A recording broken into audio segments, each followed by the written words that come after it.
राजा कृष्णदेव राय के राज्य में चेलाराम नाम का एक व्यक्ति रहता था। वह राज्य में इस बात से प्रसिद्ध था कि अगर कोई सुबह सवेरे उसका चेहरा सबसे पहले देख ले तो उसे दिन भर खाने को कुछ नहीं मिलता। लोग उसे मनुष्य कहकर पुकारते थे। बेचारा चेलाराम इस बात से दुखी तो होता, लेकिन फिर भी अपने काम में लगा रहता। एक दिन यह बात राजा के कानों तक जा पहुंची। राजा इस बात को सुनकर बहुत उत्सुक हुए। वह जानना चाहते थे कि क्या चेलाराम सच में इतना मनुष्य है। अपनी इस उत्सुकता को दूर करने के लिए उन्होंने चेलाराम को महल में हाजिर होने का बुलावा भेजा। राजा इस बात को सुनकर बहुत उत्सुक हुए। वह जानना चाहते थे कि क्या चेलाराम सच में इतना मनुष्य है। अपनी इस उत्सुकता को दूर करने के लिए उन्होंने चेलाराम को महल में हाजिर होने का बुलावा भेजा।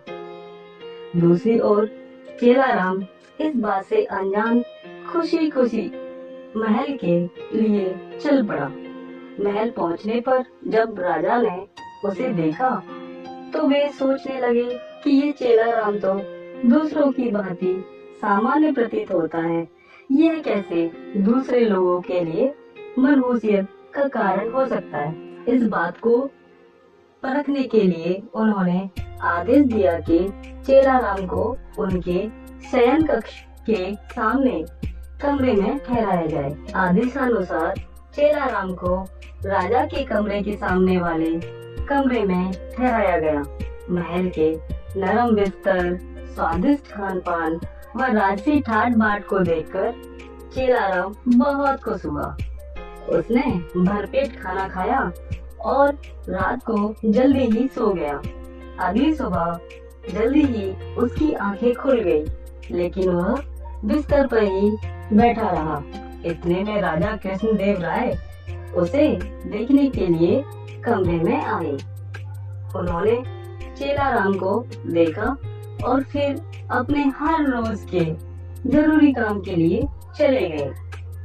उस दिन संयोगवश ही राजा को सभा के लिए जल्दी ही जाना पड़ा, इसलिए उन्होंने सुबह का नाश्ता नहीं किया।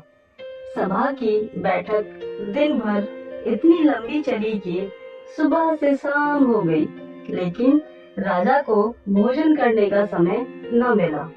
थके हारे भूखे राजा शाम को भोजन के लिए बैठे ही थे कि परोसे हुए खाने में मक्खी देखकर उन्हें बहुत गुस्सा आया। उन्होंने भोजन न करने का निर्णय किया। भूख व थकान से राजा का बुरा हाल तो था ही। ऐसे में गुस्से में आकर उन्होंने इस बात का दोषी चेलाराम को ठहराया। उन्होंने स्वीकार कर लिया कि वह एक मनहूस व्यक्ति है तथा जो कोई भी सुबह सुबह उसका चेहरा देख ले तो उसे दिन भर अन्न का एक निवाला भी नसीब नहीं होता।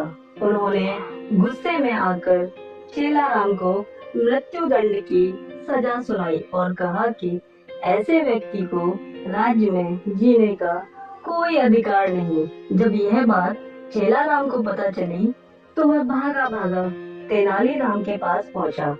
उसे मालूम था कि इस सजा से उसे केवल तेनालीराम ही बचा सकते हैं। उसने उन्हें अपनी पूरी व्यथा सुनाई।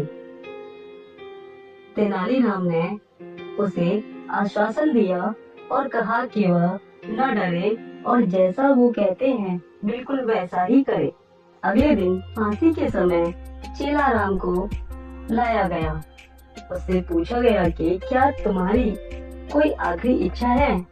चेलाराम ने कहा हाँ, वह राजा समेत पूरी प्रजा के सामने कुछ कहने की अनुमति चाहता है।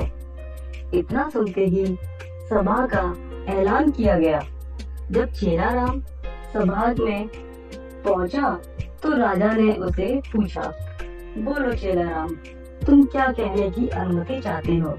चेलाराम बोला, महाराज, मैं केवल यह कहना चाहता हूँ कि अगर मैं इतना मनहूस हूँ कि जो कोई मुझे सुबह देख ले तो उसे दिन भर भोजन नसीब नहीं होता, तो आप भी मेरी तरह एक मनहूस हैं। यह सुन सभी उपस्थित लोग भौचक्के रह गए और राजा की ओर देखने लगे।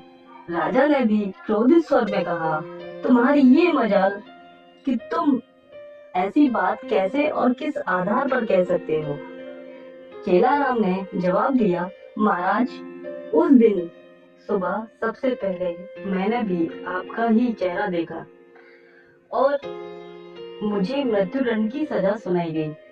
इसका अर्थ तो ये हुआ कि आप भी मनहूस हैं। जो कोई सुबह सबसे पहले आपका चेहरा देख ले तो उसे मृत्युदंड मिलना तय है। चेलाराम की यह बात सुनकर महाराज का गुस्सा शांत हुआ और उन्हें यह एहसास हुआ कि चेलाराम निर्दोष है। उन्होंने शीघ्र ही उसे रिहा करने का आदेश दिया और उससे माफी मांगी। उन्होंने चेलाराम से पूछा कि उसे ऐसा करने के लिए किसने कहा। चेलाराम ने जवाब दिया, तेनालीराम के अलावा कोई और मुझे इस मृत्युदंड से नहीं बचा सकता था, इसलिए मैंने उसके सक्षम जाकर अपने प्राणों की गुहार लगाई थी। यह सुनकर महाराज अत्यंत प्रसन्न हुए और उन्होंने तेनालीराम की खूब प्रशंसा की। उनकी बुद्धिमानी को देख महाराज ने उन्हें रत्न जड़ित सोने का हार इनाम स्वरूप दिया।